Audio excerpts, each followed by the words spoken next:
கந்தர் அனுபூதி பாடல் 58.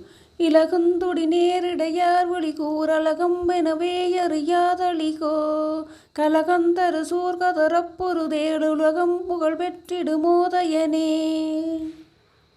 இலகுந்துடி நேரிடையார் விழிகூர் அலகம் எனவே அறியா தளிகோ.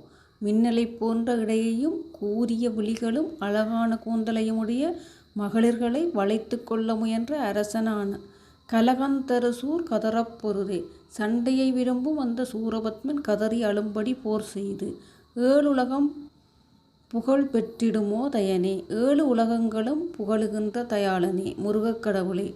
மின்னலைப் போன்ற இடையையும் கூரிய விழிகளும் அழகான கூந்தலையும் உடைய மகளிர்களை வளைத்து கொள்ள முயன்ற அரசனான சூரபத்மன் கதறி அழும்படி போர் செய்து சூரபத்மனின் ஆணவத்தை அடக்கிய முருகப்பெருமானின் வீரத்தை ஏழு உலகங்களும் புகழும்படியான தயாள குணமுடையவனே, முருகப்பெருமானே.